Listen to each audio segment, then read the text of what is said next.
दीदी लो हम वीडियो बनाई ननु तो महालो की मौगी का कैली सनु कि वीडियो बनावत तरी। अरे भाई वीडियो बनावत तनी तो हम अपना घर में वीडियो बनावत तनी। सोहनी करत तो हमें लाज नहीं लागत, रोपनी करत तो हमें लाज नहीं लागत। आ घरे बैठ के बोला तरु बतियाओ तरु चने ले ले बतिया ही खाती उमें लाज लागता। दीदी लो भैया इतना दुश्मन बानु कि माने कि कहे ला कि ना नाम धैला से धराई लेके नहीं खे, बहुत दुश्मन बावन हमार। इतना जरे वाला आदमी बावन कि हद से ज़्यादा।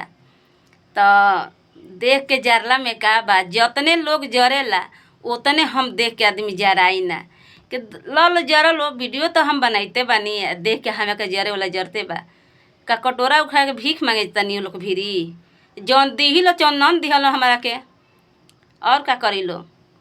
तो सब काम करे के चाहिए, काम कैला में लाज ना है जनीनु। कौनो काम करत तो कर अपन काम, अपना काम में बाड़ू। घरे छिपा मारत तो कामे करतरू, रोटी पकावत तो कामे करतरू, सास ससुर के खियावत तो कामे करतरू, सब तो कामे करता आदमी। वीडियो में बोलत तो कामे करतानी हम। तो भाई लोग दीदी लोग जितने आदमी देख के जरा तरह उतने हम देख के जराई ना। जरा कतना जरा तरह कोई फर्क नहीं खे। अरे भैया लोग हमारे माई बाबू है ये नहीं खे, हम वीडियो में सब बतलावत तनी। खमानारी लड़की बानी, हमारा केहू बा ना, हम रवला से बोलत तनी, हंसत तनी, टाइम पास करत तनी। कहाँ जाइए आदमी बोले बतियाए खातिर, हम यही खातिर ले मैं।